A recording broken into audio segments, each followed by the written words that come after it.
à tous. La rumeur sur l'interpellation présumée des figures de proue du Southern Cameroon National Council au Nigeria en fin de semaine dernière est le fait majeur de l'actualité ce début de semaine. En attendant la confirmation ou l'infirmation de ce coup de filet par le pouvoir de Yaoundé, certains leaders d'opinion visiblement certains de la crédibilité de cette information pensent que l'arrestation de Sissekou Ayok Tabé et ses acolytes est une bonne nouvelle et une fenêtre d'opportunité politique. La neutralisation de ce pôle radical offrant désormais l'opportunité d'un dialogue qui pourrait s'inscrire dans la légalité républicaine, pourvu que la phobie du démantèlement du système de gouvernance actuel, plusieurs fois décrié, soit favorable à ce dialogue. Notre invité ce soir, qui fut jadis un élément de ce système, nous donnera sa lecture de la crise anglophone et les solutions pour une sortie de crise. Une crise anglophone qui a, et c'est peu de le dire, affecté de manière brouillante la session parlementaire du Parlement en novembre dernier. Quelle appréciation fait-il de la tenue de cette session budgétaire? Notre invité ce soir, qui connaît bien cette institution pour avoir défendu le budget de son département ministériel et répondu aux questions des parlementaires, nous livrera sa philosophie sur cette autre actualité. Tout comme nous passerons au scanner les grands axes du discours présidentiel du 31 décembre dernier. Les délestages et la problématique de l'approvisionnement en eau potable faisant presque partie du quotidien des Camerounais sera également évoqué. Nous tenterons de comprendre si le déficit énergétique peut être résorbé avec les projets énergétiques en cours et la rupture du contrat d'affermage de la Camerounaise des eaux. Le Cameroun s'est depuis peu doté d'un deuxième plan d'industrialisation adossé sur un triptyque de la nouvelle vision du gouvernement de la République du Cameroun. On en parle ce soir, tout comme nous dresserons le bilan de notre invité à la tête de la direction générale de l'Office national des zones franches et industrielles du Cameroun. Notre invité ce soir est le docteur Michael Ngamko Tomdio, ingénieur électronicien. Il est né le 1er janvier 1951, ministre de l'eau et de l'énergie de 2009 à 2011. Il est l'ancien directeur général de l'Office national des zones franches et industrielles du Cameroun. Monsieur le ministre, merci d'avoir accepté l'invitation d'un fauteuil pour vous ce mardi sur les antennes de la télévision du Monde. Bonsoir, monsieur Sanjo, merci beaucoup de votre invitation. Monsieur le ministre, est-ce qu'il y a des questions gênantes sur lesquelles vous ne souhaitez pas être abordé ce soir? C'est généralement la question rituelle à l'entame de notre programme. Je ne pense pas. Je crois que je pouvais répondre à la mesure de ce que je connais sur des questions que vous allez me poser sur des actualités au Cameroun. Et je ferai mon mieux, mais pour vous donner les éclairages qui sont les miennes. Monsieur le ministre, on va commencer par la grande actualité autour de la crise dite anglophone. D'abord, quelle est la lecture que vous faites de cette crise qui perdure depuis pratiquement 2016?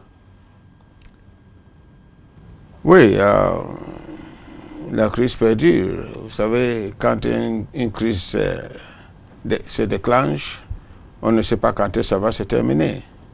Mais s'il y a la volonté de part et d'autre, on peut trouver toujours une solution. Le plus vite, c'est le mieux. Plus une crise, quelle que soit la crise dure, plus compliqué ça devient.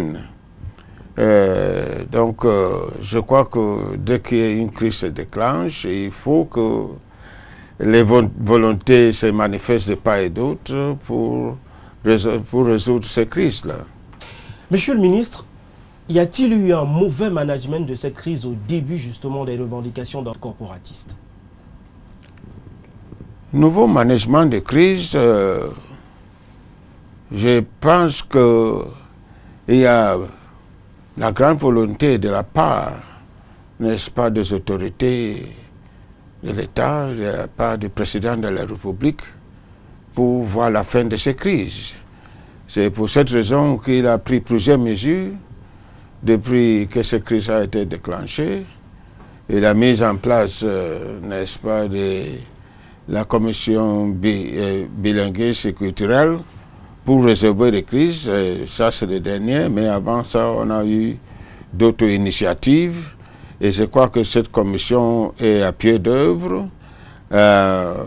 certainement nous attendons des résultats de cette commission, mais d'ores et déjà nous voyons que, à ce qui concerne, n'est-ce pas, le système judiciaire, il y a déjà le common law, il y a une direction de common law, n'est-ce pas, à la Cour suprême. Le common law est enseigné dans nos universités déjà. Et de ce côté-là, je pense qu'il y a un bon début de solution.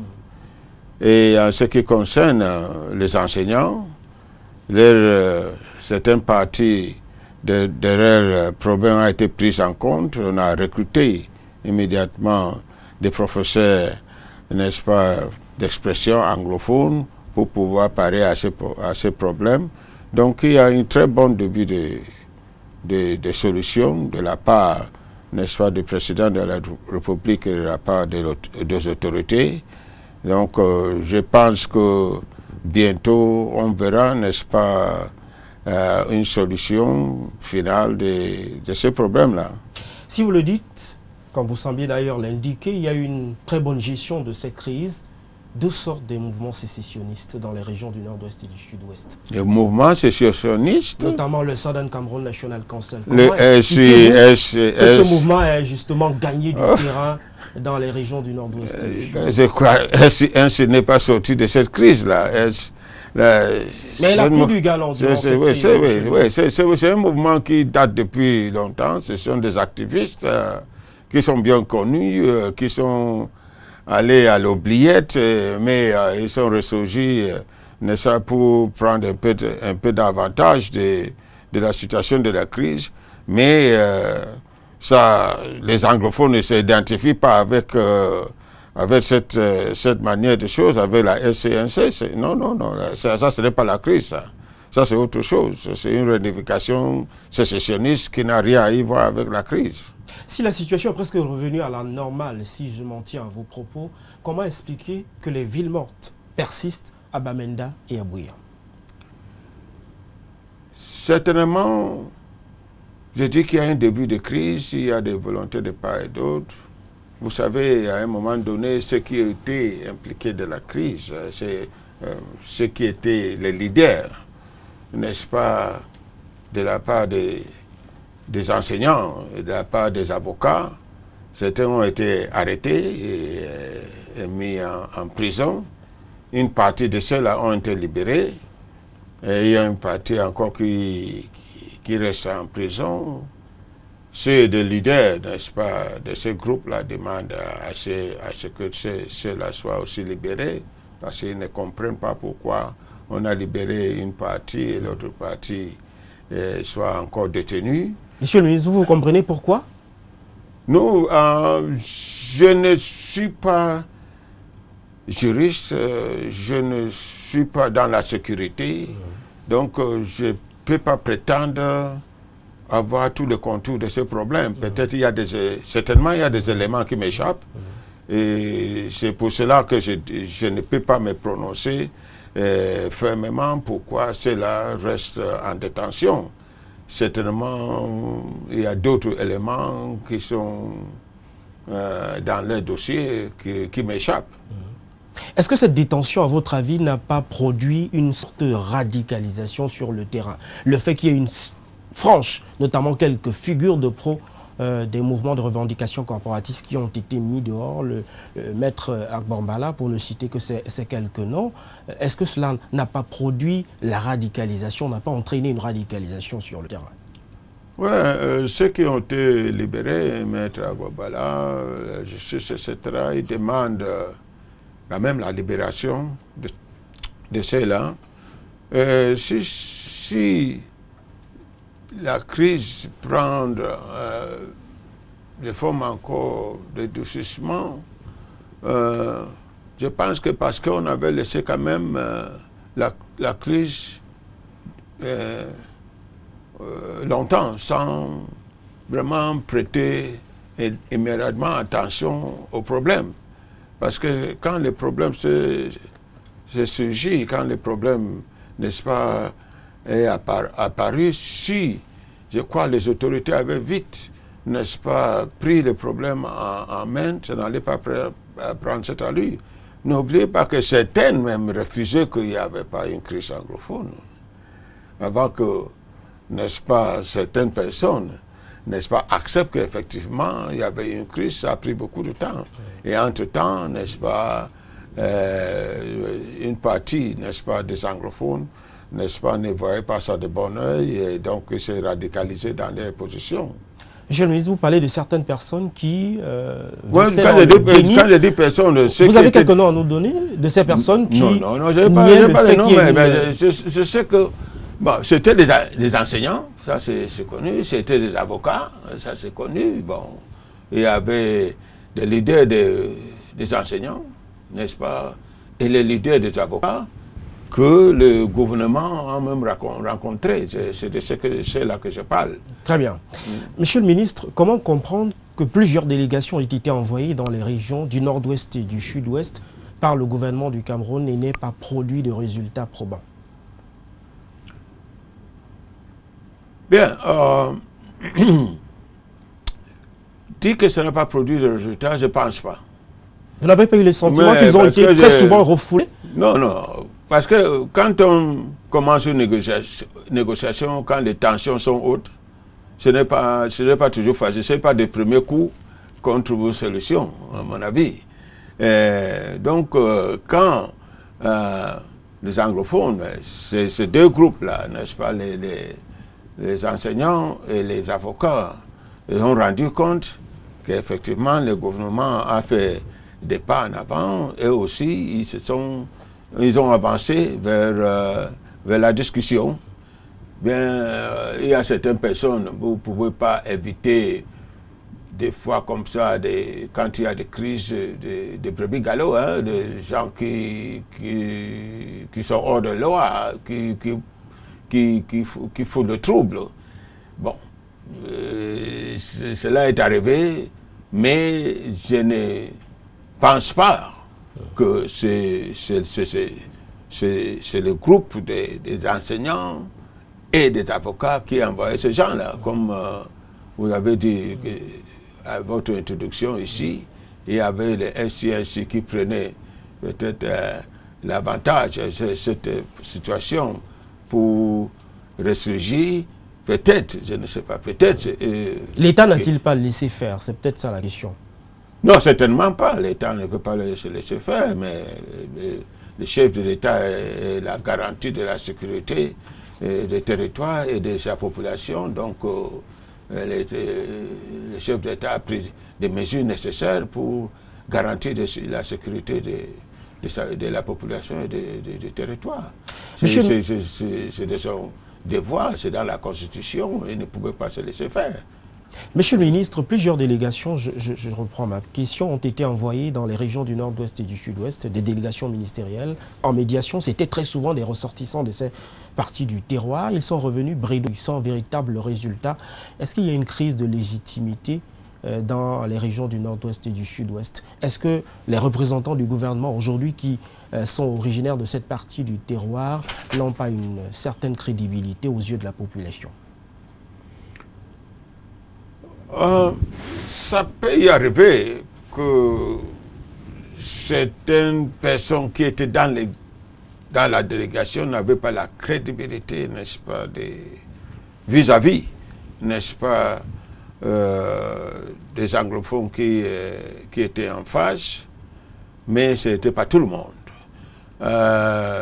Peut-être ça a fait en sorte que n'est-ce pas, les discussions soient un peu dures, mais quand on a changé la délégation, quand on a mis en place, n'est-ce pas, quand le chef d'État a mis en place la commission bilinguisme et multiculturalisme, vous avez vu que la population anglophone n'est pas allée contre, n'est-ce pas, cette commission, parce que les membres de cette commission sont intègres et celui qui est à la tête de cette commission, vous savez très bien, c'est M. Peter Mafani Moussongwe, et ancien Premier ministre, Et ressortissant, n'est-ce pas, de cette zone-là, de sud-ouest précisément, n'est-ce pas, M. Peter Mafane Mosongay était longtemps directeur général aussi de la CDC, donc il est bien connu, et il a fait son temps comme Premier ministre, il a fait, à mon avis, un très bon travail, donc il est très respecté dans cette zone-là. Monsieur le ministre, quelle appréciation faites-vous du déploiement des forces de maintien de l'ordre dans les régions du nord-ouest et du sud-ouest aujourd'hui? C'est une mesure qui s'avérait nécessaire, absolument. Il fallait déployer les forces de maintien de l'ordre dans cette partie du terroir. Comme je vous ai dit au départ que je ne suis pas spécialiste de sécurité, je ne peux pas vous répondre dans les détails pourquoi, mais vous savez bien qu'il y avait des troubles là-bas, on cassait des biens, on cassait les écoles, on brûlait des écoles, il y avait la perte de vies d'hommes. Et l'État, n'est-ce pas, c'était son devoir de mener l'ordre dans cette partie de la République. Et certainement, les éléments de sécurité, peut-être ils avaient, certainement ils ont d'autres informations que nous n'avions pas. Donc, il fallait s'assurer qu'il y a l'ordre, que la population sont protégés, les biens sont protégés et que le territoire national est bien protégé. Donc, je pense que c'est le devoir, n'est-ce pas, des autorités de le faire. C'est ce que je peux vous dire. Je ne détiens pas d'autres informations que ça, parce que comme je vous ai dit, je ne suis pas spécialiste de sécurité. Donc, Monsieur le ministre, s'il vous était donné de compter la crise anglophone, on fait un peu d'histoire, le problème anglophone, c'est quoi? Quel est le problème anglophone? S'il vous était donné de compter la crise anglophone, vous direz que le problème de fond, c'est quoi? Le problème de fond,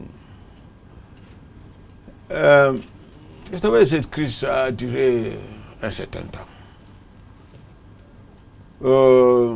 Si je me rappelle bien, il y avait question, n'est-ce pas, de marginalisation des anglophones. C'est un problème qui a été soulevé de très longue date par le professeur Fonlon, après, n'est-ce pas, la réunification du Cameroun. Et il avait donc soulevé ce problème. Et au fil des années, selon ce que les sentiments des anglophones, les anglophones ont vu leur culture dérobée.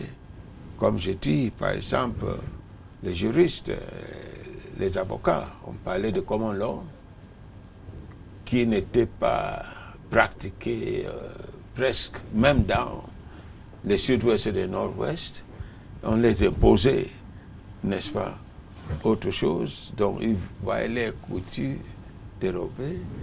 En ce qui concerne la langue, n'est-ce pas, nous avons deux langues officielles, anglais et français, bien sûr, égales.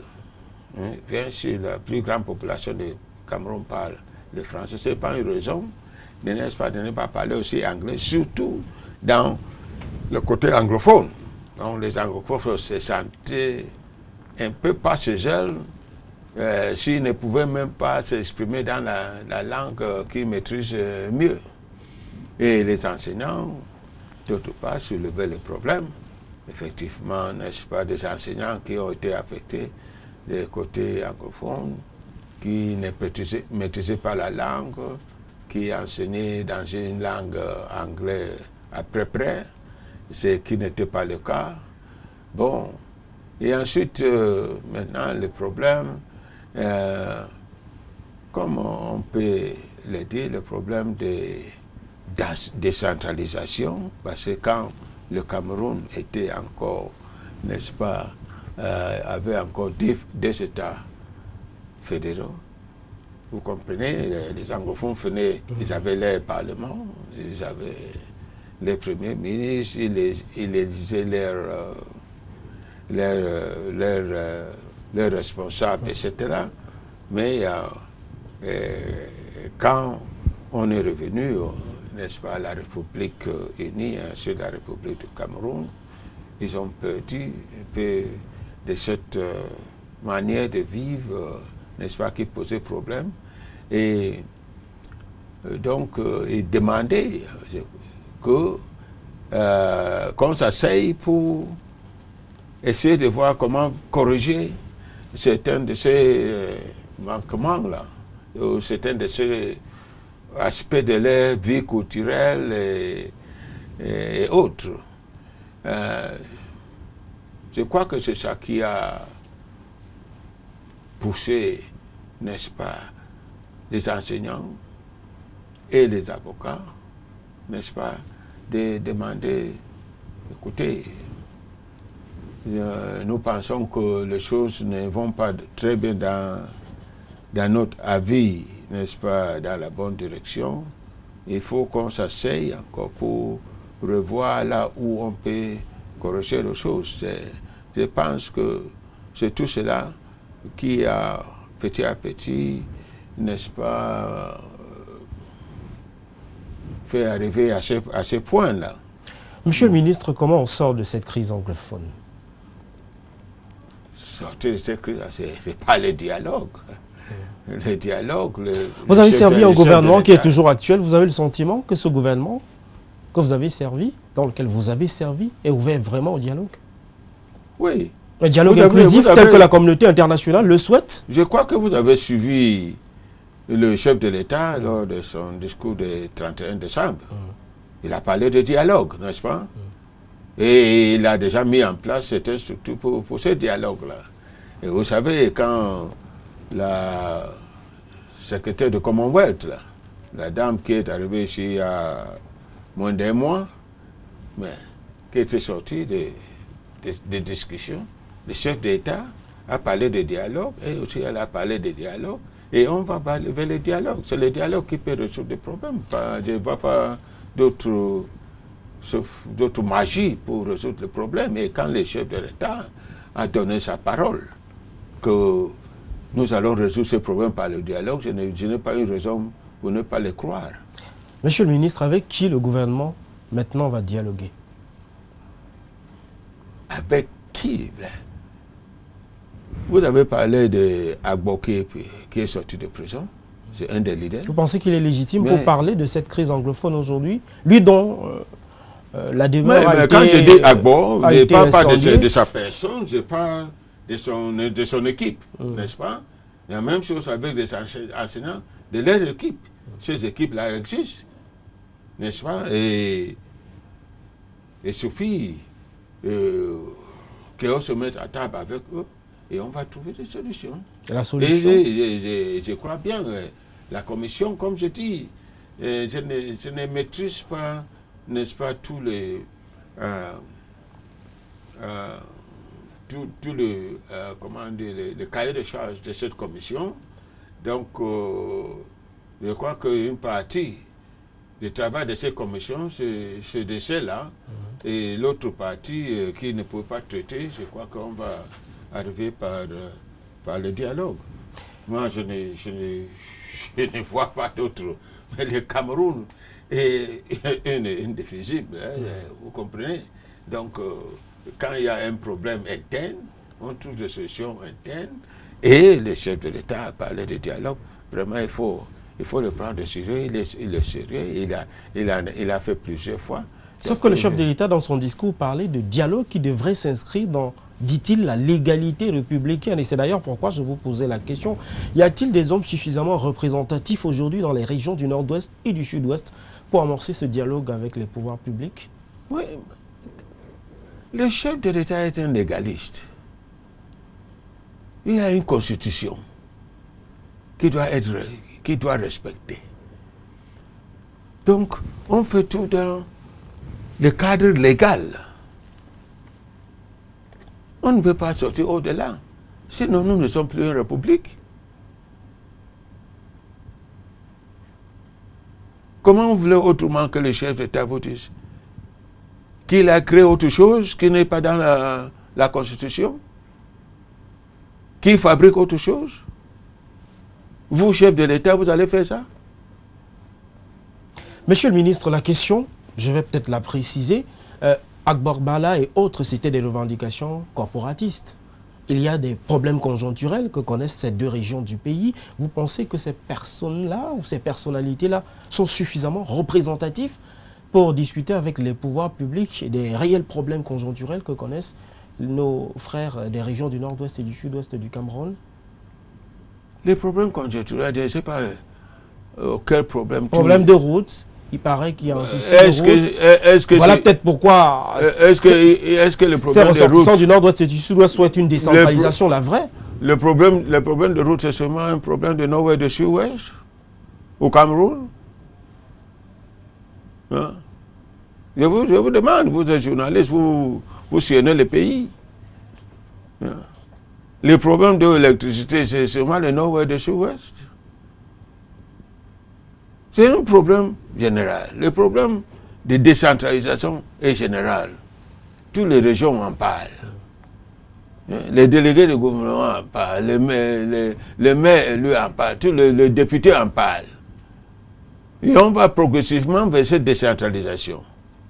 Peut-être maintenant on va aller un peu plus vite pour, n'est-ce pas, donner le pouvoir aux régions.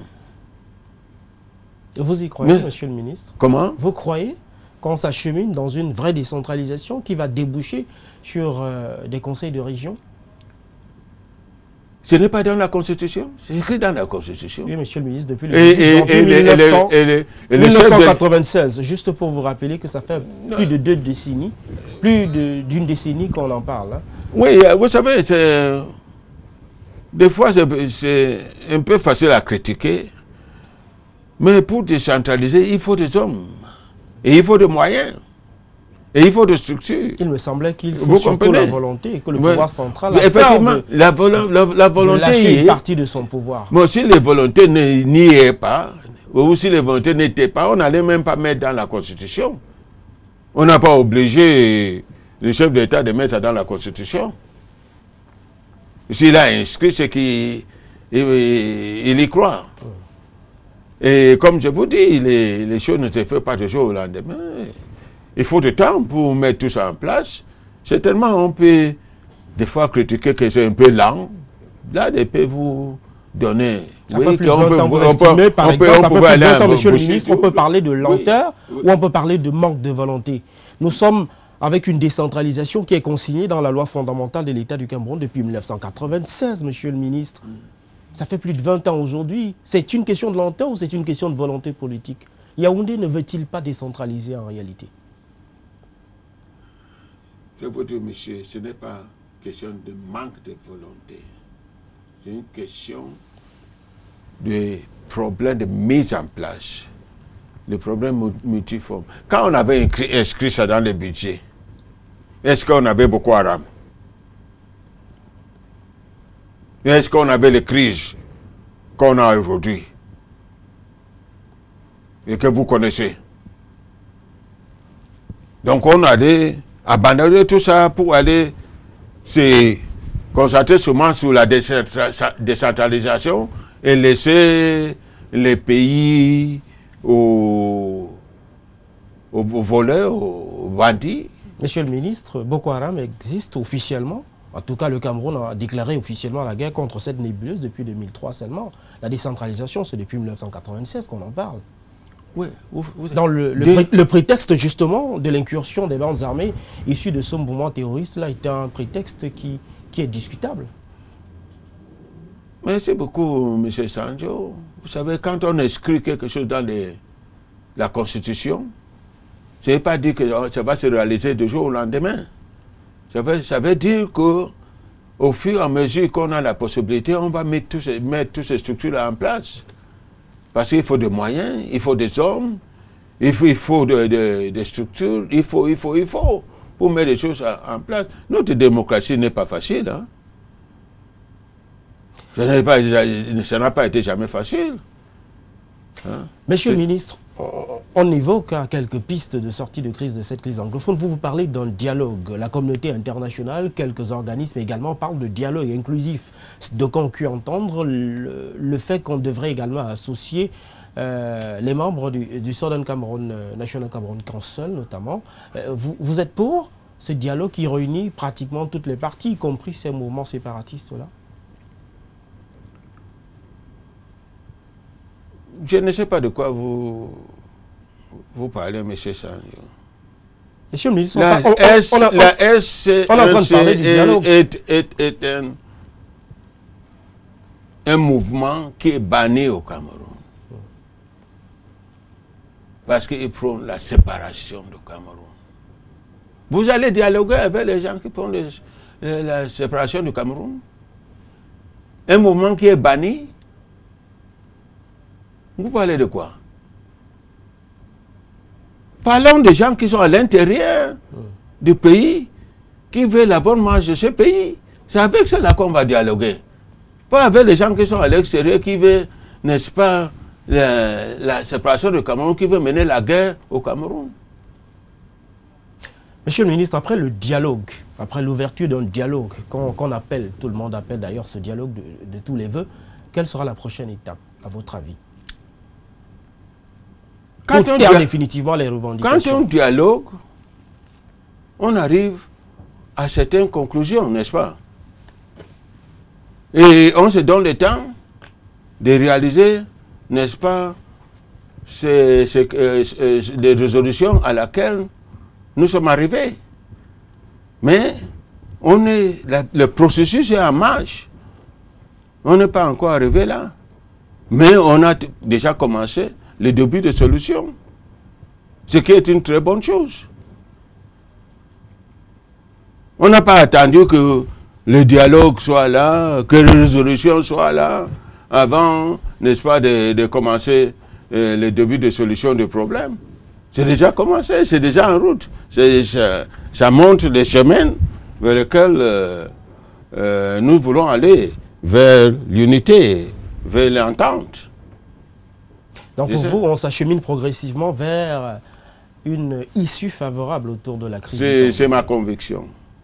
Monsieur le ministre, je voudrais qu'on parle de toute autre chose. À présent, parlons du discours du chef de l'État du 31 décembre dernier. Vous avez suivi ce discours du chef de l'État qui nous a habitués à des discours quelquefois bilans, mais c'est un discours de pratiquement 17 minutes que le chef de l'État a proposé aux compatriotes. Vous avez suivi ce discours. Quel a été votre sentiment au terme de ce discours? J'ai bien suivi le discours. Et comme vous le dites, ça a duré à peu près 17 minutes. Et le chef de l'État a touché du doigt le plus grand problème, n'est-ce pas, du Cameroun. Bien sûr, il a parlé des élections, n'est-ce pas. Il a parlé de crise, n'est-ce pas, économique. Il a parlé, n'est-ce pas, des PME. Il a parlé des jeunes, n'est-ce pas? Il a parlé des infrastructures, n'est-ce pas? Il a parlé d'émergence, n'est-ce pas? 2035. Voilà notre vision. Vous comprenez que le chef de l'État, dans ce discours, n'a pas fait le bilan des 12 derniers mois?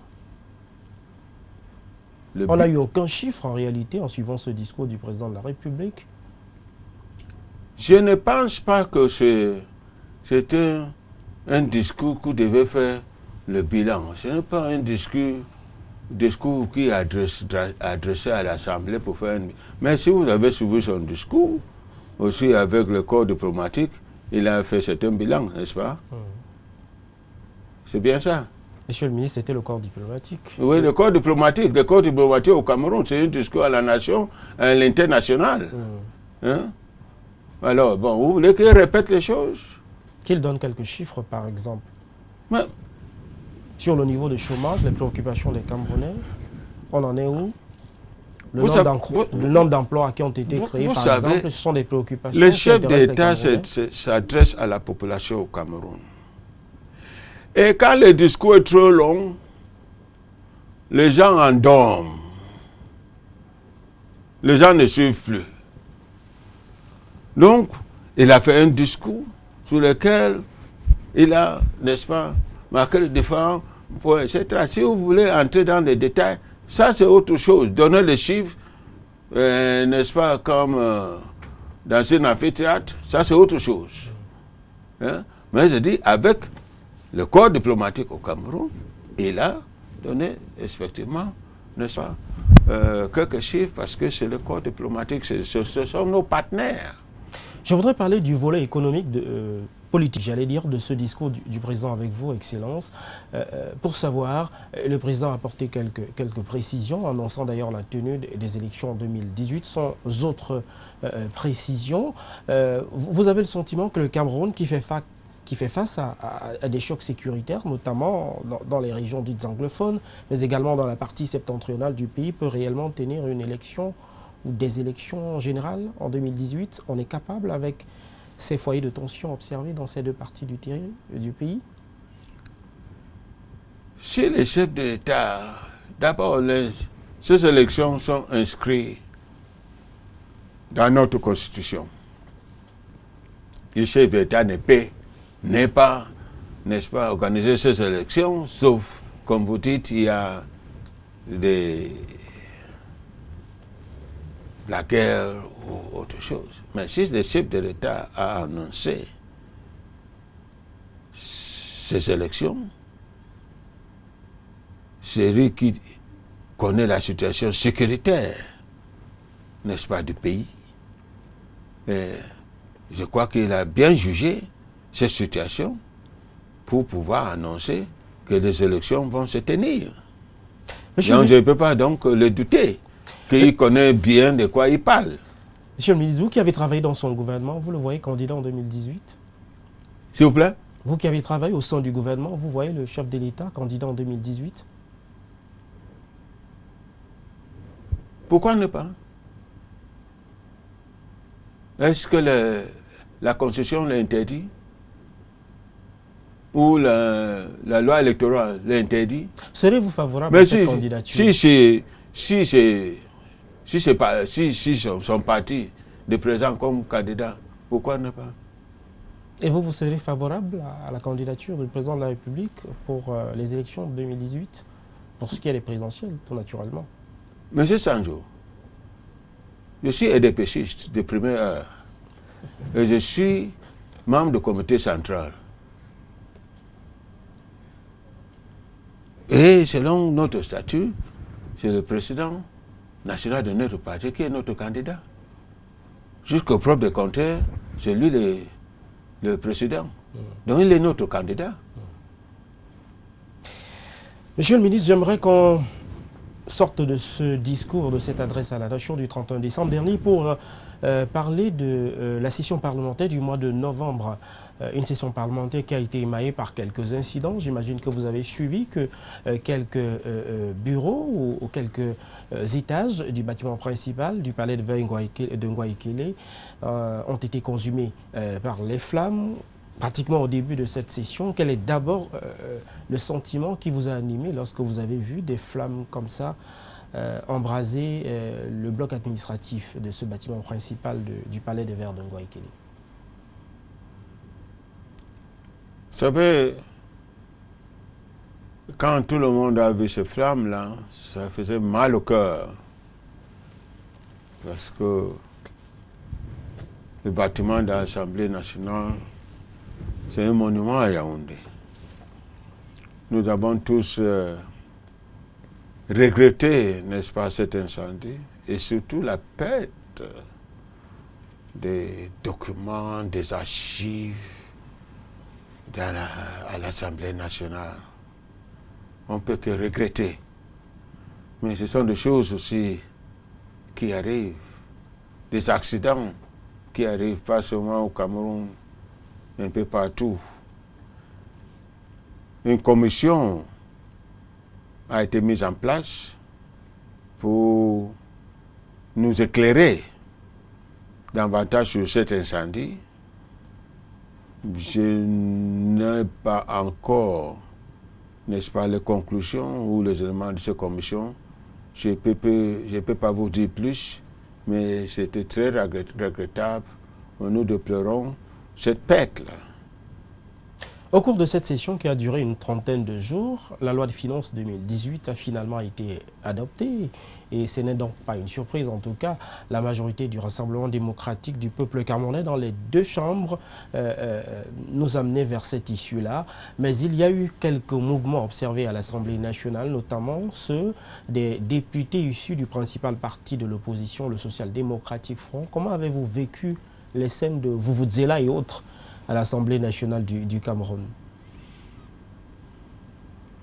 Et était-il normal d'introduire dans l'ordre du jour la question de la crise anglophone qui était la principale revendication de ces manifestations des députés de l'opposition?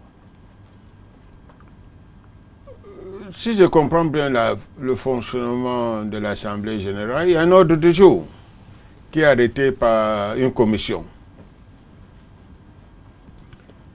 Et si cet élément-là ne figurait pas sur l'ordre du jour, je crois que le député pouvait patienter et attendre le moment que cela soit inscrit sur l'ordre du jour. Bon, ils ont voulu manifester de la manière qu'ils ont manifesté.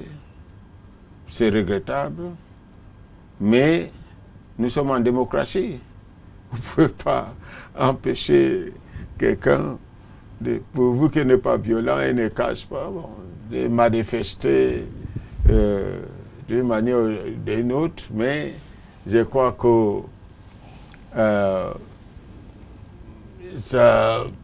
il pouvait, n'est-ce pas, faire autrement pour faire inscrire, n'est-ce pas, les revendications dans l'ordre du jour. Quelle autre solution vous pensez qu'ils avaient?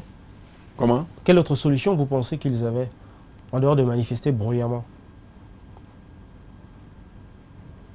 La violence n'est pas la seule solution. Vous avez une solution pour vous? Je vous pose la question, monsieur le ministre. Non. Mais la violence n'a jamais résolu quelque chose. Il fallait, j'ai dit, patienter et insister. Ce sont les députés, et comme vous dites, les premiers partis de l'opposition. Mais il faut être patient pour réaliser quelque chose. Le budget qui a été voté, à votre avis, est à la hauteur des défis qui attendent le Cameroun en 2018? Monsieur Sanjo, je crois que dans n'importe quel pays, les problèmes sont énormes, n'est-ce pas? Quand on vote un budget, c'est pour résoudre certains problèmes, ce n'est pas pour résoudre tous les problèmes. Donc pour dire que le budget 2018 va résoudre tous les problèmes du Cameroun, je pense que non. Mais selon notre moyen, selon le moyen qui est le nôtre, qui est à notre disposition, et la force de nos entreprises, nous pensons qu'on peut réaliser un budget de telle somme pour résoudre un certain nombre de problèmes, et au fil des ans, on va continuer à résoudre. D'autres problèmes aussi vont ressurgir, mais petit à petit, on va essayer de résoudre des problèmes au fur et à mesure. Mais dû que ce budget est suffisant pour résoudre tous les problèmes en 2018, je doute fort. Hein? Monsieur le ministre, j'aimerais m'arrêter sur la lettre d'orientation du président de la République en rapport avec l'élaboration de ce projet de loi de finances 2018. On parlait abondamment de réduction du train de vie de l'État. Vous qui avez été ministre de la République, d'un ministère d'ailleurs de souveraineté, c'est peut-être le cas de le dire, on peut réduire le train de vie de l'État au Cameroun? Si on a inscrit ça dans le budget, c'est dit que nous sommes, comme je dis, en période de crise. Vous pensez vraiment qu'on peut réduire le train de vie de l'État? Le prix, comme donner un exemple, le prix de l'essence était à 140 $ le baril. Aujourd'hui, nous nous trouvons à 40, 45, 46 $ baril. Hein? Donc, il faut réduire les trains de vie. C'est comme tout le monde, même vous, dans votre budget, n'est-ce pas, à la maison.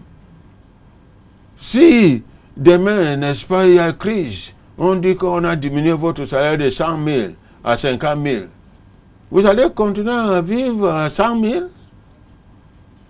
Est-ce que ça a de sens?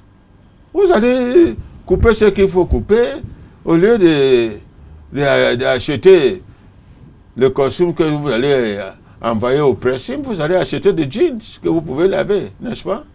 Monsieur le ministre, dans la réalité, vous voyez par exemple, je vous donne une image, vous voyez dans la réalité des ministres accepter par exemple qu'on réduise les frais de carburant ou les frais de mission et autres nombres de voitures. C'est au ministre d'accepter ou c'est le contrainte de l'État?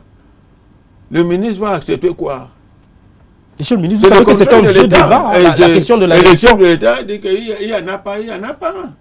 Sauf que c'est un vieux débat, monsieur le ministre. On en parle depuis même, quand vous étiez à la tête du ministère de l'eau et de l'énergie. On parlait déjà de cette question de réduction du train de vie de l'État, mais on n'avait pas beaucoup évolué. Non, mais on avait fait, hein, vous vous rappelez, il y a quelques années, beaucoup de voitures administratives, on avait coupé, etc. Mais cette mesure existe encore. Et quand il y a crise comme ça, là, on prend des mesures pour pouvoir réduire, n'est-ce pas, la vie de l'État, les trains de l'État. L'administration camerounaise est-elle budgétivore finalement? Est-ce qu'elle consomme beaucoup et pour rien, à votre avis? Peut-être c'est vous qui le dites. Hein? C'est une question que je pose, monsieur le ministre. Budgétivore, c'est vous qui le dites. Moi, je n'ai pas dit que le budget de l'État c'est budgétivore. Dans quel sens? Frais de mission, frais de bouche, etc. Quel? Frais de mission, les frais de bouche. Frais de mission? Les frais de bouche, les frais de carburant, etc. etc. Les frais de mission. C'est ça, le frais de mission qui va faire ce qui va déstabiliser le budget? Monsieur le ministre, je vous pose la question. C'est vous qui avez géré un département ministériel. Donc, bon, il faut toucher sur quel poste? Supposons même que le frais de mission d'un ministre, c'est 100 000 francs jour. Vous êtes sérieux, monsieur le ministre? Mais si le ministre fait 365 jours, c'est-à-dire ne travaille pas, elle est en mission, ça fait combien? C'est ça qui va déstabiliser le budget. Vous êtes sérieux, monsieur le ministre, quand vous parlez de 100 000 francs de frais de mission pour un ministre au Cameroun? Comment? Vous êtes sérieux quand vous parlez de 100 000 Oui, je sais, je suis sérieux. De 100 000 francs? Oui, je suis sérieux. Vraiment? Oui. Monsieur vous le connaissez ministre, les salaires d'un ministre? Puisque vous êtes ministre, on va justement vous en parler. Vous connaissez les salaires d'un ministre? Monsieur le ministre, en parlant justement, c'est justement vers là que l'on tendait vers le prochain axe de notre phase d'échange. Vous avez été ministre de la République du Cameroun de 2009 à 2011, le ministre de l'eau et de l'énergie. Combien gagnez-vous, monsieur le ministre, à ce moment? Combien d'années? Combien vous avez gagné en termes de salaire en étant ministre de l'eau et de l'énergie? Le salaire d'un ministre, c'est moins d'1 million. Monsieur le ministre, ce n'est pas un chiffre exact. Pas moi. Oui. On est dans la spéculation. Non, le chiffre exact, c'est combien? C'était dans le 900... C'est quoi 900, 000? Ouais. Et quand vous associez les avantages, on est à combien? Lesquels avantages? Je ne sais pas, vous n'avez aucun avantage. Le ministre a une voiture, n'est-ce pas? Il a son logement, n'est-ce pas? Mais il paye son électricité et son eau. Hein? Et selon le cas, il y a quelques bons de carburant, si vous voulez. Oui, et quand il est en mission, n'est-ce pas, il y a des frais qu'on lui donne.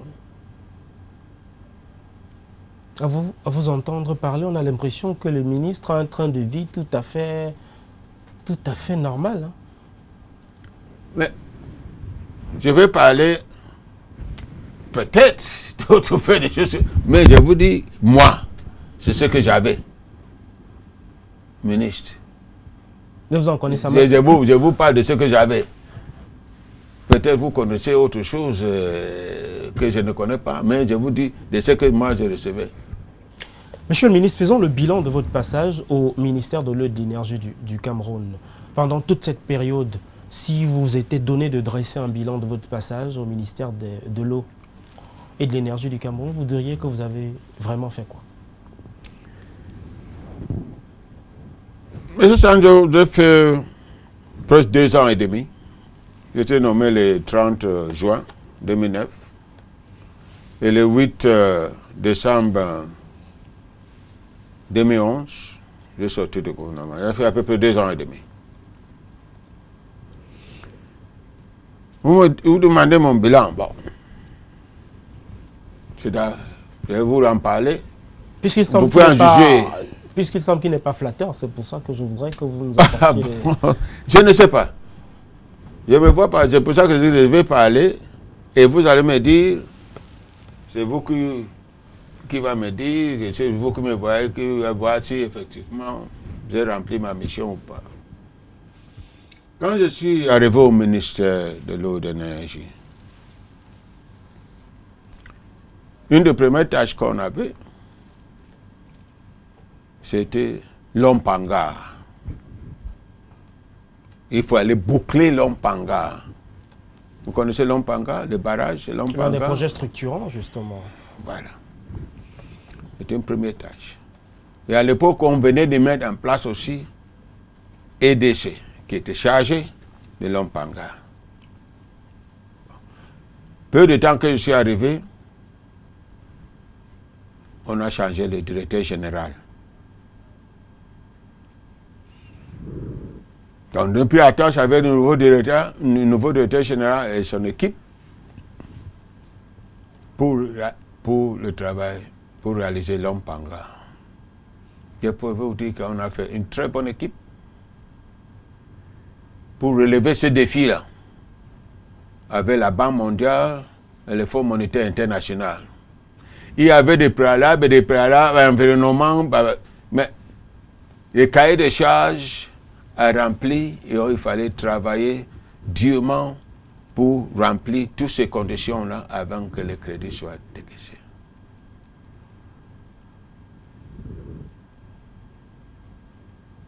Avec ça, on travaillait avec le ministère de l'économie, avec le ministre Motazé.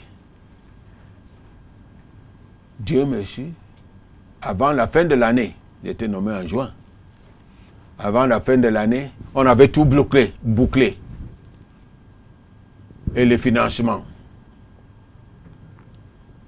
Et avec ça, on devait avoir la mise en eau devait commencer en 2016, en 2017, n'est-ce pas, les travaux devaient terminer et l'Ompanga, normalement, devait fonctionner en 2017, chose qui a été faite.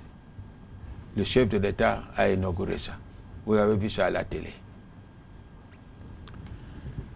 La deuxième chose, c'était la loi du secteur de l'électricité.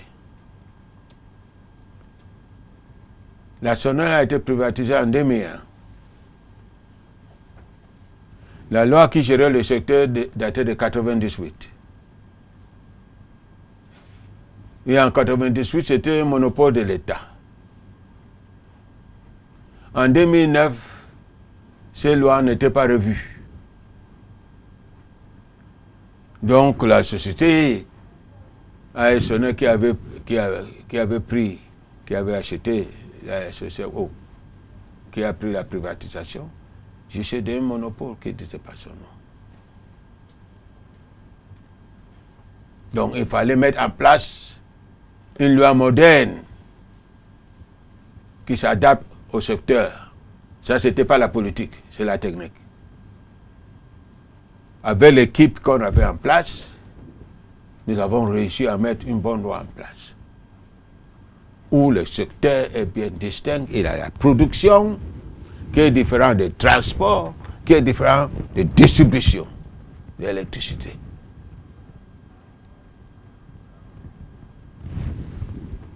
La production, n'importe quelle société, n'importe quel individu peut produire l'électricité. C'est des affaires. Et ils vendent ça, n'est-ce pas, au secteur des transports qui est une société d'État, Sonatrach, qui a été mise en place et qui fonctionne. Et la distribution, n'importe quelle société peut faire la distribution. Voilà le secteur de l'électricité, voilà ce qu'on a fait. Je vais continuer. Allez-y, monsieur le ministre. Membele.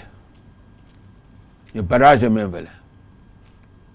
C'est un dossier qui est resté dans les tiroirs pendant plus de 20 ans.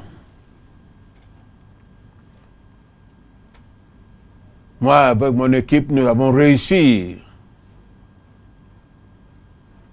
à boucler vers Membele. L'étude et le financement et tout.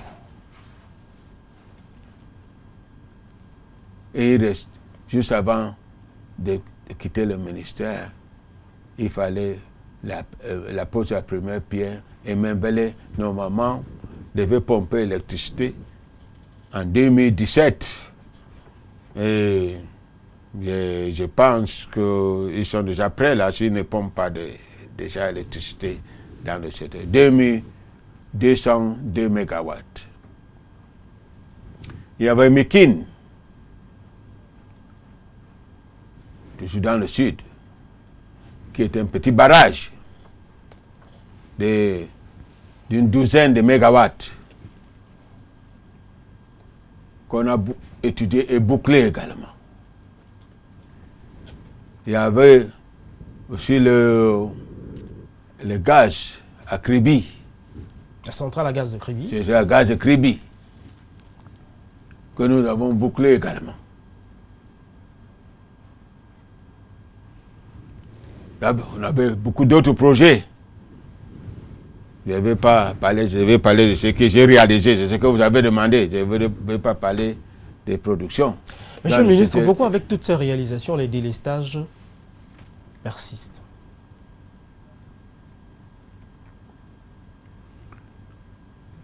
Je dis que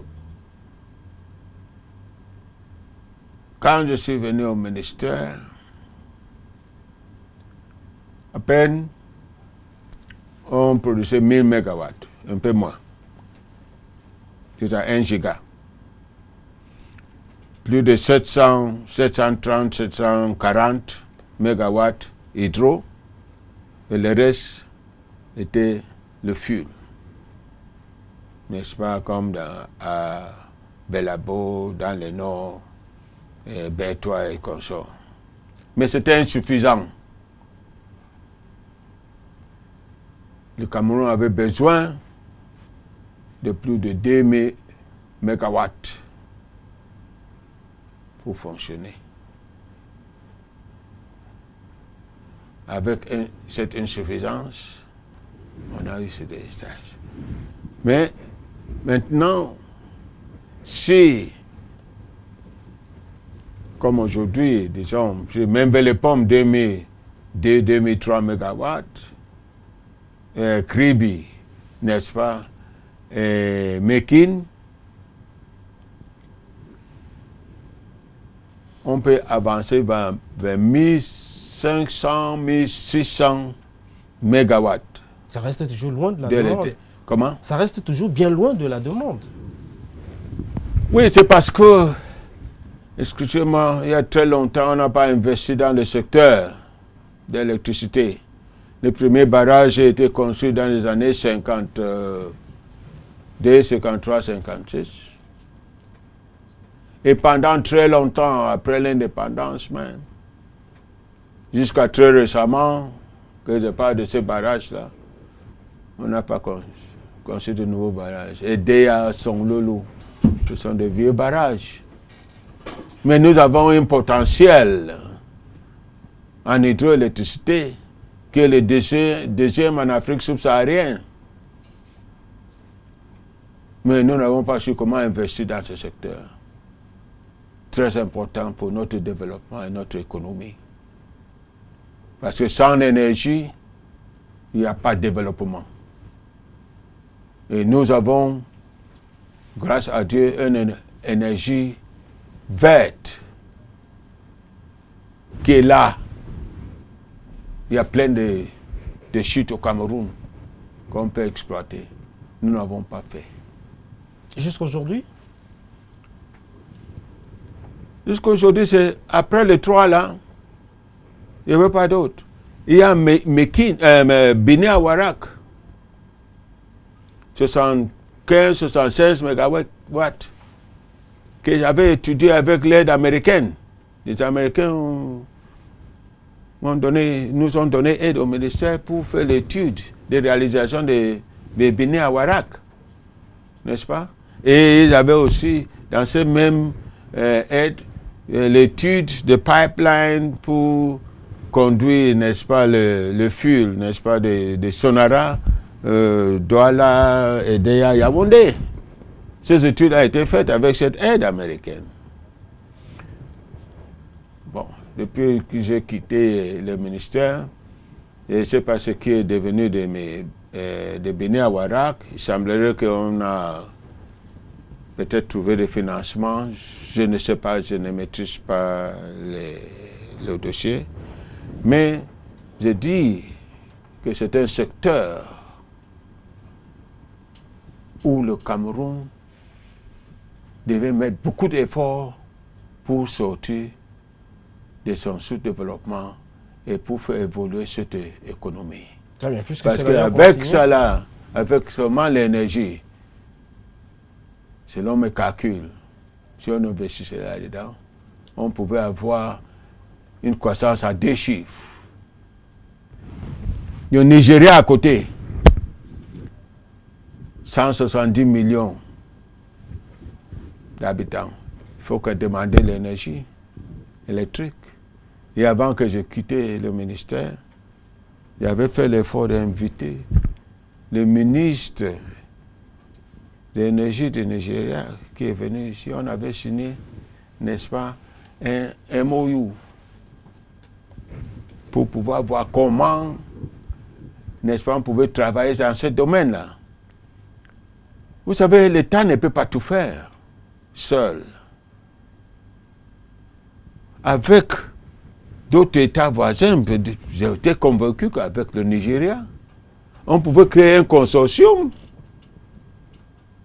pour créer des barrages ici qui va donner électricité, n'est-ce pas, au Nigeria et une partie au Cameroun. Le Tchad en demande, le Centrafrique en demande. Sauf que le Cameroun n'en a pas suffisamment déjà pour sa propre population, hein, monsieur le ministre. Oui. J'ai dit, quand vous créez pour vendre, vous gardez aussi une partie. C'est bien ça. Il faut voir ce qui se passe, je crois que vous êtes au courant, entre l'Éthiopie et l'Égypte. Ils se sont mis ensemble, en PPP, pour créer un barrage de 5 gigas, c'est 5000 mégawatts, qui va donner électricité en Égypte jusqu'au Caire et en Éthiopie. Et vous pouvez voir, vous pouvez lire, n'est-ce pas, comment l'économie éthiopienne, n'est-ce pas, va s'envoler. Monsieur le ministre, restons dans l'électricité. Oui, je reste là-dedans. Non, je vais continuer, je vais continuer à vous dire. Vous savez, je vais vous dire une chose, monsieur Sanjo. Vous savez, quand on a créé le barrage ici, quand vous avez l'électricité, n'est-ce pas, l'énergie, en quantité et au bon prix, les entreprises vont venir. Vous savez pourquoi Alukan s'est installé au Cameroun? Parce que le prix de l'énergie était bon. C'était 2 francs le kilowatt. Et c'est les ménagères aujourd'hui qui en pâtissent. Hein? J'ai dit c'était 2 francs le kilowatt. Après la dévaluation, c'est monté à 4 francs. Tandis que le ménager payait peut-être, disons, 70 francs. C'est une injustice. Ce n'est pas une injustice, monsieur. C'est nécessaire. Mais ce n'est pas injuste. Non, ce n'est pas injuste. C'est un calcul économique. Vous comprenez? Il faut attirer les entreprises. Les entreprises créent des recherches. Vous comprenez? Mais si on avait énergie en quantité et à bon prix, je peux vous dire que les entreprises vont venir, même les Camerounais vont profiter de cela. Mais vous savez, je vais vous dire, pour qu'une entreprise vienne dans votre pays, il s'installe dans votre pays, la première des choses qu'ils demandent, est-ce qu'il y a l'énergie, un bon prix? C'est des facteurs de production, vous comprenez? La première des choses qu'ils demandent. Dans les pays européens, vous ne trouvez pas l'énergie qui, on dit en anglais, blink, qui fait ça. Hein? L'énergie constante, c'est là. Parce qu'ils ont énergie suffisamment et ils ont même une réserve. Et l'énergie de quoi? Nucléaire. Vous ne pouvez pas les empêcher. Excellence, nous ne l'avons pas. Je voudrais qu'on s'arrête quand même sur la question des délestages. Vous savez que c'est un problème récurrent. Vous avez certainement entendu parler de ça du temps où vous étiez ministre de l'eau et de l'énergie. Le Cameroun a quand même, et ça c'est peut-être quelque chose que j'ai appris aujourd'hui, un programme thermique d'urgence. Généralement, je crois que c'est pour résorber les questions justement de délestage ou de baisse du niveau d'eau en période d'étiage, comme c'est le cas actuellement. Pourquoi il y a toujours des délestages malgré la mise sur pied de ce programme thermique d'urgence? Oui, le programme thermique d'urgence était mis en place quand j'étais au ministère. C'est moi qui l'ai mis en place. Pourquoi il y avait toujours des délestages, monsieur le ministre? Parce que, vous savez, en 2008, 2009, le délestage au Cameroun, ça a énervé même la population. On pouvait facilement voir un soulèvement. Si vous vous rappelez, n'est-ce pas, de Douala 2008, Ngelman Douka en 2008. Vous comprenez? Vous imaginez que la présidence de la République, tout Yaoundé est en noir, coupure d'électricité, que l'État ne fonctionne pas, parce qu'il n'y a pas d'électricité. Vous imaginez ça?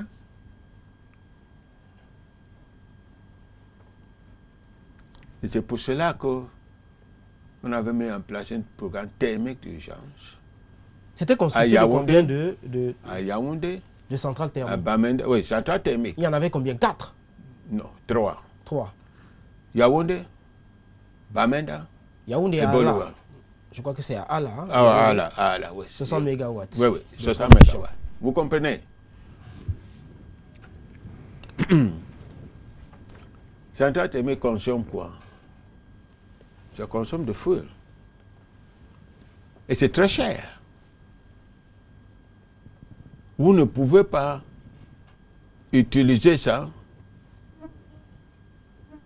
pour, n'est-ce pas, l'industrie ou autre chose, parce que c'est trop cher. Le kilowatt, n'est-ce pas, est dans les 400 francs. Et quand vous vendez, vous produisez à 400 francs, vous vendez à 70 francs. Qui prend le reste? La subvention d'État. Et si on continue avec cette fois, mettre les thermiques partout, avec les subventions et avec le prix de carburant, ça pouvait associer l'État. Monsieur le ministre, c'est pour ça que c'était pour résoudre le déficit énergétique, c'est cela? Non, c'était pas pour résoudre des déficits, pour résoudre des problèmes ponctuels. C'est-à-dire, par exemple, la baisse du niveau d'eau en période d'étiage. Dans un secteur, pas dans tout le Cameroun. Ok? C'était pas dans tout le Cameroun. C'est pour, dans un secteur, comme je dis, c'était précis. Yaoundé, pour résoudre des problèmes ponctuels. Oui, pour résoudre des problèmes ponctuels. Parce que c'est trop cher. Très bien. Monsieur le ministre, l'État du Cameroun est-il encore propriétaire de ces centrales thermiques? Et pourquoi? Oui. Laquelle? Le Bamenda a été financé par l'État du Cameroun et Bolo également. Yaoundé, c'était un contrat. À la fin du contrat, on avait l'option soit d'acheter. Vous avez acheté? Soit de remettre au propriétaire. Vous avez acheté? Je ne suis pas au ministère, je ne peux pas vous dire ce qui s'est passé. Et les deux autres? S'il vous plaît? Les deux autres, il me semble qu'Eneo. Oui, oui, ils sont là. Vous l'avez acheté? Oui. Comment?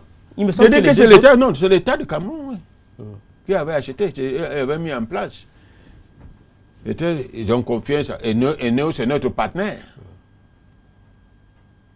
Le partenaire de l'État dans la production d'électricité. Monsieur le ministre, parlons de ce partenariat avec l'entreprise en charge ou le concessionnaire du service public de l'électricité au Cameroun. Il n'y a d'aucun qui indique que finalement, dans ce contrat-là, l'État du Cameroun s'est fait avoir. C'était une bonne chose de privatiser. Lorsque vous regardez, vous faites une rétrospective, vous avez le sentiment qu'en privatisant la Sonel, le Cameroun avait résolu un problème?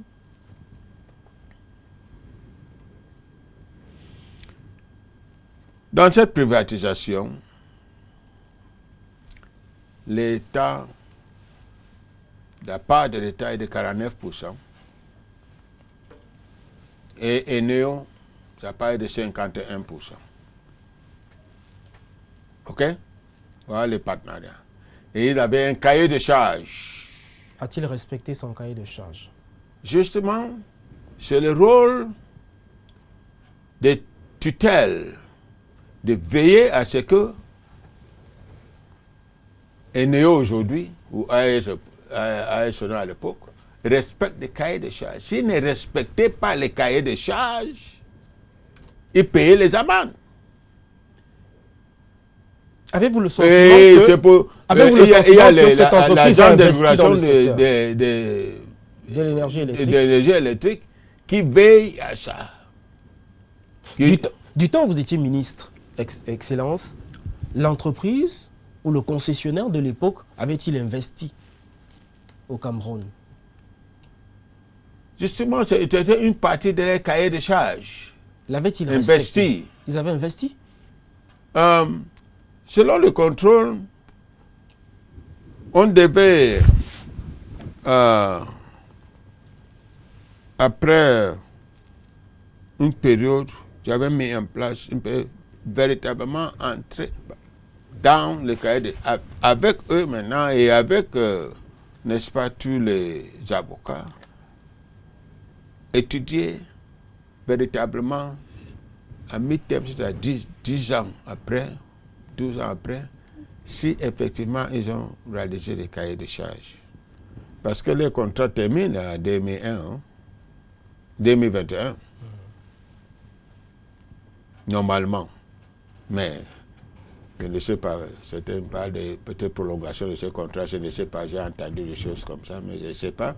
Mais y a-t-il qu'avant la fin de leur contrat, il faut veiller à ce que le cahier de charges a été respecté. Sinon, on a failli à notre devoir. Comprenez? Je vais vous dire une chose. N'oubliez pas que quand on a mis en place EDC, c'était pour prendre la partie de production d'électricité qui est c'est de l'État. Parce que Eneo gère une propriété de l'État. Parce que c'est l'État qui a investi dans ces barrages-là. Donc c'est la propriété de l'État. OK? Et AES, quand ils sont entrés dans ce pays, c'était surtout pour faire la distribution d'électricité. Mais au moment de privatisation, quand il y avait... Est-ce que ce n'était pas un contrat de dupe, monsieur le ministre? Distribuer de l'électricité sans investir et empocher des milliards, puis s'en aller comme c'est fait le cas? Je ne pense pas, parce que vous savez, on était en ajustement structurel et il y avait la pression, n'est-ce pas, externe, de privatiser les sociétés d'État. L'État n'avait pas beaucoup de choix à l'époque pour privatiser, parce qu'on était contraint de le faire. Monsieur le ministre, votre successeur actuel, le ministre, le docteur Basile Atangana-Kouna, le docteur comme vous, a indiqué dans les tabloïds que d'ici 2021, le Cameroun devrait résoudre cette question de suspension de la fourniture de l'énergie électrique. Vous y croyez? Il devait faire quoi? On devrait finir avec les délestages d'ici 2021. Vous y croyez? Avec tous les nombreux barrages, Mekim, Veleux et autres centrales à gaz de Kribi, que dire des centrales thermiques, on en a 3, vous les avez énumérées. Avec la mise en phase de ces différents projets-là, est-ce qu'on peut définitivement pousser un ouf de soulagement en se disant que le Camerounais pourra avoir l'électricité chez lui? comme il le souhaite. Je pense que s'il le dit, il sait de quoi il parle. Il y croit bien. Je vous ai dit qu'il y a plusieurs projets. Et certainement, il y a aussi des projets dans le pipeline pour pouvoir résoudre ces problèmes énergétiques. Donc, s'il le dit, et sachant qu'en 2035, on devait être un pays émergent, donc c'est un des éléments importants dans cette émergence. Donc, s'il le dit, je crois qu'il sait de quoi il parle. Monsieur le ministre, pourquoi l'approvisionnement en eau est un problème, un casse-tête chinois au Cameroun? Pourquoi c'est difficile d'avoir l'eau potable dans les domiciles? Dit que c'est difficile d'avoir l'eau potable. Vous savez qu'il y a des ruptures qui sont très souvent dénoncées par la population. C'est dit encore, c'est un secteur dans lequel on n'a pas aussi beaucoup investi. Vous comprenez? Nos villes ont grandi, la population a augmenté, mais on n'a pas su investir, n'est-ce pas, dans l'approvisionnement d'eau et à temps. Je peux vous dire aussi que c'était un secteur qui pose un peu de problème au gouvernement. C'est un secteur qui, des fois, est subventionné par le gouvernement. Vous comprenez? Il fallait aussi qu'on s'y met pour, n'est-ce pas, voir dans le long terme comment résoudre le problème. Mais je crois qu'on n'a pas suffisamment regardé le long terme.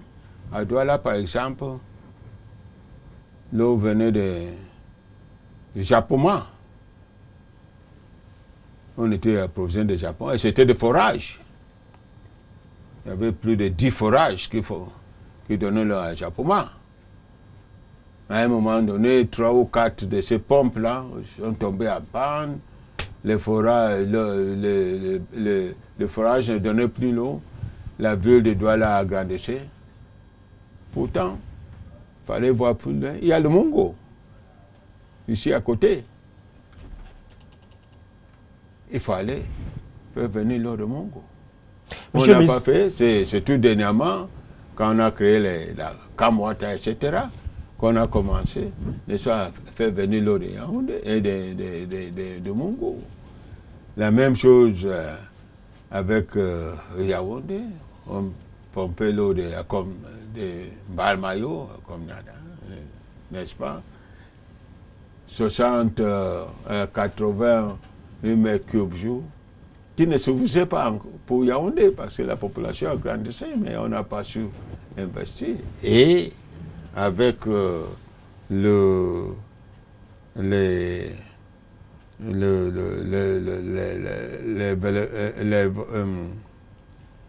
l'événement climatique, vous savez, les rivières sont devenues plus petites, sales, etc.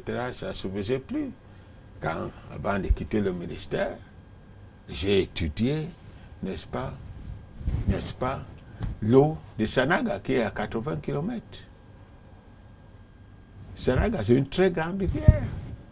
Pomper l'eau à Yaoundé, 80 km, c'est rien. La technique est là. La Libye pompe l'eau à 740 km de désert pour arriver à Tripoli. L'Afrique du Sud, les Zambèze à 600 km, le Dakar à 200 km. Donc, Monsieur le ministre, avec ces problèmes énergétiques, avez-vous le sentiment que le Cameroun peut être émergent à l'horizon 2035? Et justement, c'est de ce qu'on parle. C'est-à-dire, si tous les éléments qui sont dans les dossiers, qui sont dans ce dossier d'émergence 2035 sont réunis, je ne vois pas pourquoi on ne devait pas être émergent en 2035. Parce que, comme je vous ai dit, le problème énergétique est en train d'être résolu, très important, l'eau, etc., les entreprises, les routes, etc. Encore que ça fait perdre un demi-point de croissance selon les statistiques, hein, le fait justement qu'il y ait des délestages quasi permanemment aux entreprises. Le GICAM d'ailleurs avait mené une étude sur la question, tout comme le bureau local du Bureau international du travail qui révélait que ça avait un impact sur la compétitivité de ces entreprises. Sortons de ce sujet définitivement pour en venir à un tout petit sujet. On va l'aborder en quelques minutes, Monsieur le ministre.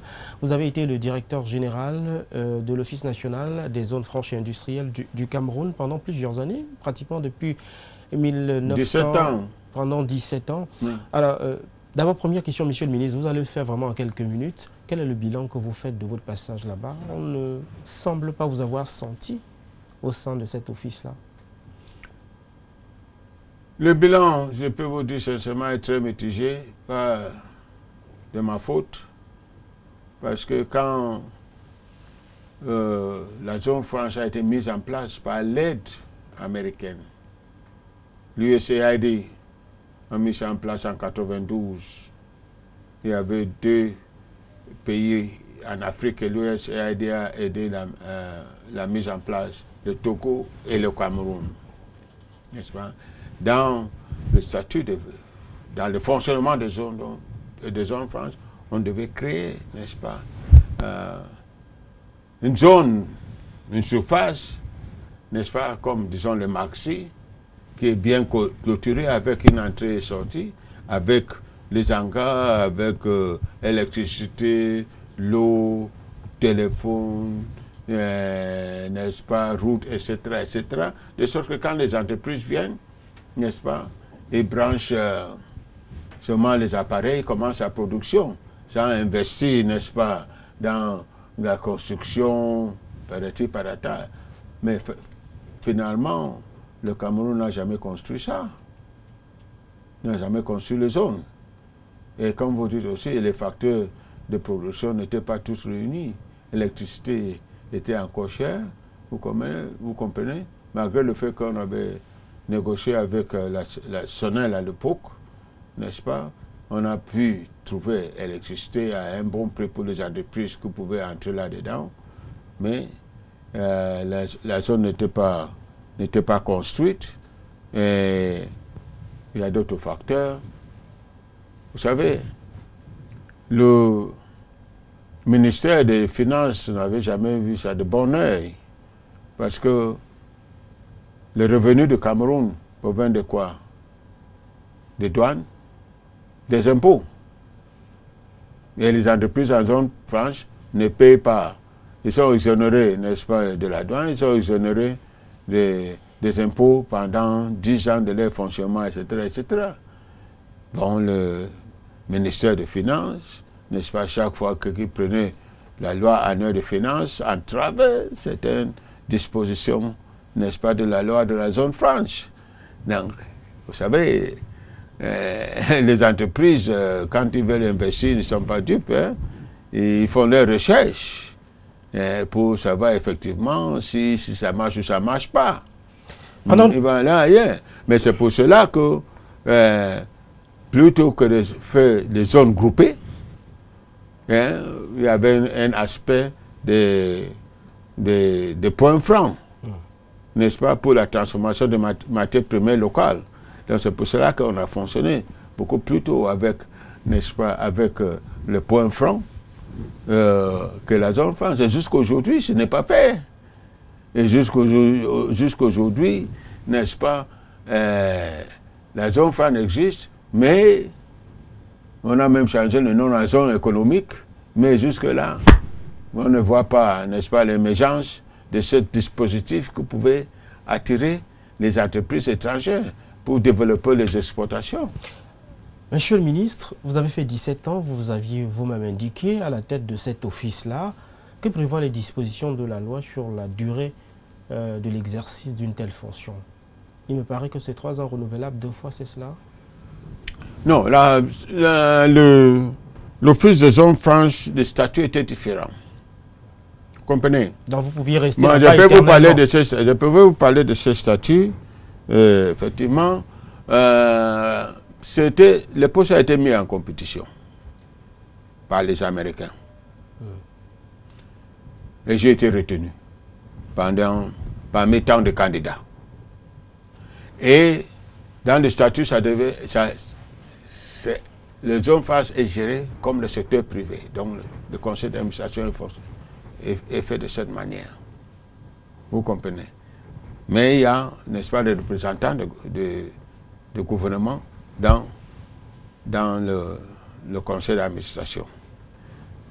Si le conseil d'administration ne trouve pas, n'est-ce pas, des anomalies ou des mauvaises gestions de votre part, bon, je crois que... Vous pouvez rester aussi longtemps. Attends que la retraite. Et avant que la retraite venait, bon, j'étais nommé ailleurs. Très bien. Monsieur le ministre, j'aimerais que vous commentiez, ça c'est la dernière phase d'échange, c'est le côté court et le côté jardin de cette émission, Un fauteuil pour vous.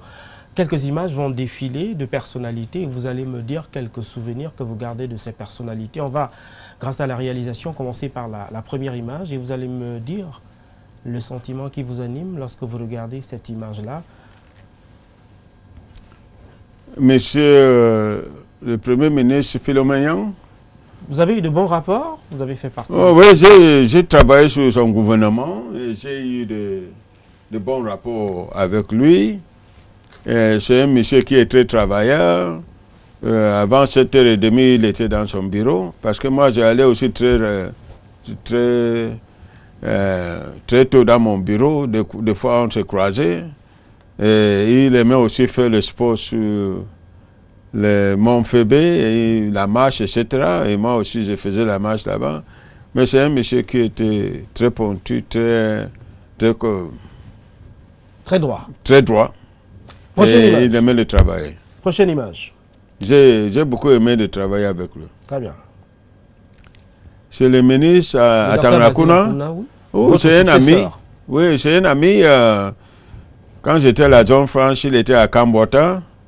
Et nous tous, nous sommes des RDPC. On a eu de très bons rapports ensemble, de travail. Quand il était à Kambota, au ministère. Prochaine image. Donc, je le connais bien. C'est le ministre Femme Dongo, oui. Qui est au cœur d'une vaste polémique. Oui. Vous n'oubliez pas qu'avant, je suis universitaire. J'ai commencé ma carrière universitaire. Si vous le savez, vous n'avez pas parlé de ça. J'ai commencé à enseigner à l'école polytechnique en 1974, n'est-ce pas? Et avant d'être affecté pour ouvrir l'université de Douala en 1978 avec le ministre, avec M. Bipoum, ministre Bipoum. M. Femme Dongo, je le connais très bien. Nous sommes très amis. Chaque fois qu'on... Il était, moi, je suis des collèges Saint-Joseph de Sassé. À notre dernière réunion, à Sassé, il était là. On a eu de très bons moments ensemble. C'est un grand monsieur. Prochaine image. Monsieur Jean Côté, je le connais de très longtemps avant qu'il devenait, n'est-ce pas, secrétaire général. Et il travaillait au premier ministère quand j'étais à l'école polytechnique. C'est un économiste et il donnait des cours d'économie à l'école polytechnique. C'est comme ça que je l'ai connu. Et depuis cette date, j'ai eu de très bonnes relations avec lui. C'était un ressortissant de l'Ouest comme moi. C'était un traditionnaliste. Et il a plein d'histoires des pays bamilekis. Hein. Quand on est proche de lui, on apprend beaucoup de choses. La prochaine image. Le président du Sénat. C'est le très grand frère. Quand j'étais à Douala, il était ici à la Sonnelle. On a eu de très bonnes réunions dans le parti et dans les réunions traditionnelles avec lui. J'ai de très bons rapports avec lui quand il était à la Sonnelle. Et quand on avait notre frère aussi, Tchanke, Pierre Tchanke, regretté mémoire qui était ici à la chambre de commerce. On a vraiment travaillé avec lui. J'ai été chez lui à l'Ouest. Je connais bien son épouse. Je connais ses enfants. La prochaine image. Le grand patron. Notre grand patron. Comment ça se passait lors des conseils de ministres? Vous avez eu l'opportunité d'avoir des conseils de ministres? Oh, bien sûr, bien sûr. Comment ça se passait avec le grand boss? C'était la chicotte ou la carotte? Non. Mais la grande boss, quand il venait, n'est-ce pas, son nom de joujou était très pointu. Et vous devez, n'est-ce pas, répondre pointu à toutes les questions et après ça, il donnait ses directives. Voilà, c'est comment j'ai travaillé avec lui. On finit avec la dernière image que j'ai shootée. Le grand frère Fon Mokete. Fon Mokete, vous savez, moi je suis né, grandi dans le sud-ouest, à Kumba. Je suis quelqu'un de Kumba, c'est le chef de Kumba. C'est le grand du Cameroun avant l'indépendance, avec le Nigeria après l'indépendance. Il est venu ici, il était ministre de Southern Cameroun au Nigeria, hein? Ministre fédéral au Nigeria, avant de venir au Cameroun. Et puis, bon, la famille le connaît très bien, ses enfants se connaissent très bien, les Mokete. On est très liés, on est presque famille. A-t-il joué un rôle important pour que vous soyez ministre de la République? Est-ce qu'il a joué un rôle, Latif Mokete, pour que vous soyez dans le gouvernement de 2009? Oh, vraiment, vous me demandez des choses que de questions à laquelle je peux vous répondre. Quand le chef de l'État les consulte, il ne peut pas me dire que j'ai consulté telle personne ou je vais consulter, il ne peut pas demander mon avis. Donc, c'est quelque chose que je ne peux pas, c'est une question à laquelle je ne peux pas répondre, mais je vais supposer que le chef d'État les consulte en tant que, n'est-ce pas, chef traditionnel du Sud-Ouest respecté, etc., qu'un politicien de très longue date, je peux supposer que le chef d'État les consulte fréquemment. Très bien. Dr Michael Nganko Tom Dio, merci d'être venu à cette émission qui est définitivement vers son terme. Merci d'avoir accepté l'invitation de la télévision du Monde ce mardi. Monsieur Sanjo, c'est à moi de vous remercier infiniment. C'était un journaliste très vivant qui pose des questions très excitantes. Je pense que je puisse vous donner un peu de satisfaction, peut-être aux téléspectateurs, mais des questions à laquelle vous avez posé demandent beaucoup encore des réflexions, etc.